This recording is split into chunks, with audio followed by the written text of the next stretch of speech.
शाही घरानों में पहले क्या होता था, इससे आप सब भी वाकिफ़ हैं और हम भी वाकिफ़ हैं। तो इसी के चलते हम आपको बताते हैं कि शाही घरानों में जो रानियां होती थी पहले अपने महाराजाओं से मांग करती थी और महाराजा उनकी मांग को अक्सर पूरा भी करते थे। तो इसी के चलते जो इस वक्त हम जहां खड़े हैं वो सिसोदिया रानी का बाग है। आज के समय में सिसोदिया रानी का बाग एक पर्यटक स्थल बन चुका है, लेकिन इसकी जो इतिहास है वो कुछ इस तरह है कि उनकी मांग को राजा ने पूरा किया और वो मांग आज यहाँ पे खिलखिलाती हुई हमारे चारों ओर यहाँ पे कबूतर उड़ रहे हैं और पेड़ों के बीच, पहाड़ों के बीच ये जो बाग है वो यहाँ पे बन चुका है। अक्सर यहाँ पे जो लोग हैं वो खूब घूमने आते हैं, सुबह शाम यहाँ पे जो है अपने पूरा बिता देते हैं और ये प्रेम का प्रतीक भी माना जाता है। ये जो आसपास आप प्रकृति के बीच में ये जो बाग देख रहे हैं वो प्रेम का प्रतीक भी है। लोगों की जो मनो इच्छा होती है वो यहाँ पे बैठते हैं, बात करते हैं, वो उनका मन को खुश कर दे, मन को दहला देती है। प्रकृति के बीच बैठना किसको अच्छा नहीं लगता।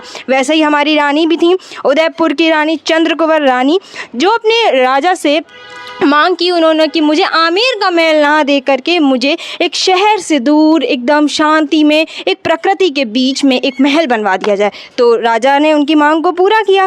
राजा को मांग तो पूरी करनी थी, मांग को पूरा किया और उन्होंने यहाँ पे आगरा रोड पे जो है सिसोदिया रानी का बाग बनवाया। महल भी है यहाँ पे और महल से वो जिस वक्त मैं यहाँ पे खड़ी हूँ ना, वहाँ से जो रानी है अपने महल से निकल कर आती थी और यहाँ से शाम के वक्त बैठ जाती थी और यहाँ से पूरा नज़ारा बहुत अच्छी तरह से देखती थी।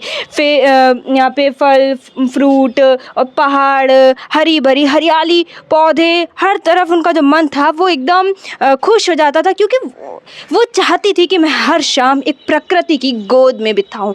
प्रकृति की गोद में बिताने से अच्छा जो फल है वो मुझे कहीं मिल ही नहीं सकता। इसलिए उन्हें आमेर के महल का मोह छोड़कर एक प्रकृति के बीच में पर्यावरण से शांति, स्वच्छ पर्यावरण में रहने का फैसला किया और महाराजा से मांग की।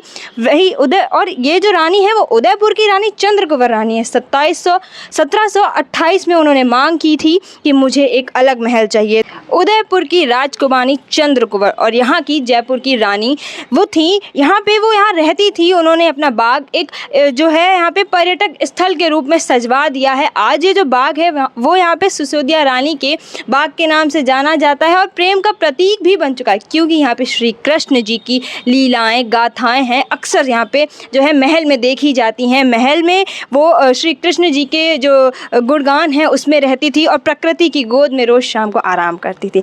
अभी हम यहाँ पे पूरा ये जो आपको दिखाएंगे सिसोदिया रानी का बाग, उसमें हम आपको बहुत सारी ऐसी चीज़ें दिखाएंगे, बहुत सारी जगहें दिखाएंगे जो रानी के मन को जो है खुश करती थी और वो यहाँ पे बहुत महफूज रहती थी। उन्हें किसी भी शहर से, शहर की चिक चिक से, शहर की भीड़ से ना मोह हो करके वो प्रकृति में आराम से रहना चाहती थी। पहाड़ों के बीच वो यहाँ पे चारों ओर पहाड़ हो और महल हो, ये किसको अच्छा नहीं लगता। वैसे ही सिसोदिया रानी का ये जो बाग है वो पहाड़ों के बीच एक स्थित है। यहाँ पे रंग बिरंगे फूल हैं, पेड़ हैं और ये जो एक बाग है वो आलीशान महल और बाग, अगर दोनों चीज़ें एक साथ मिल जाएं तो किसको ये मोह अच्छा नहीं लगेगा। यही वो बगीचा है जो रानी को एकदम मन को भा जाता था और उन्होंने जो मांग है वो इसी बगीचे की करी थी। ये प्रकृति के घेरे के बीच बना ये सुंदर सा, शानदार सा जो आप नज़ारा देख रहे हैं, ये रानी की मांग पर बना एक बगीचा है। सिर्फ बगीचा ही नहीं, ये महल के साथ में बगीचा है जहाँ से वो कंगूरों में खड़े होकर पूरे बगीचे का जो नज़ारा है वो देखती थी। आज के समय में आपको बता दें कि गुलाबी नगरी में ऐसे कई जो हैं पर्यटक स्थल बन चुके हैं, लेकिन यह जो एक अपने आप में स्थल है वो एक बहुत ही महत्व रखने वाली जगह है। कृष्ण जी की गाथाएं और लीलाएं भी यहाँ पे हैं और यहाँ पे ऐसी कई सारी चीज़ें हैं जो आप देखते हैं और आपका मन है एकदम उसकी तरफ अट्रैक्ट हो जाता है। और आज के समय में जो ख़ास बात है वो यह है कि यहाँ पे जो प्री वेडिंग शूट्स हो गए, राजस्थानी जो गाने हैं वो बनते हैं, उनकी शूटिंग्स यहाँ पे जो है वो देखने को मिलती है। क्योंकि जो नज़ारा है ना चारों तरफ, हम आपको कैमरा जो है चारों तरफ घुमा के दिखाना चाहते हैं कि यहाँ पे जो है पेड़ पौधों से घिरा हुआ एक बगीचा, जहाँ पे जो नज़ारा है वो बहुत ही प्यारा आता है। अक्सर हम गानों में भी देखते हैं, राजस्थानी गाने हैं उसमें भी हम देखते हैं कि नज़ारा बहुत सुंदर होता है। तो ये वही एक नज़ारा है जो कि बहुत ही प्यारा है और यहाँ पे जो एक गाना है वो भी शूट हुआ था। यहाँ पे गानों की शूटिंग्स भी होती है और यहाँ पे जो मूवीज़ की शूटिंग भी होती है। बॉलीवुड की जानी मानी जो फिल्म है धड़क, उसकी भी शूटिंग यहीं पर हुई थी और एक और जो मूवी है लम्हे, उसकी भी शूटिंग यहीं पर हुई थी। यही वो नज़ारा है जो आपने धड़क में देखा है, यही वो नज़ारा है जो लम्हे बॉलीवुड मूवी में आपने देखा है। और ये जो आप देख पा रहे होंगे, ये जो बाग है, ये बाग भी वही बाग है जो आपने धड़क की गानों में, धड़क के जो गाने बने हैं वो यही बाग है, वही कंगूरे हैं, वही नज़ारा है, वही पेड़ पौधे हरियाली है।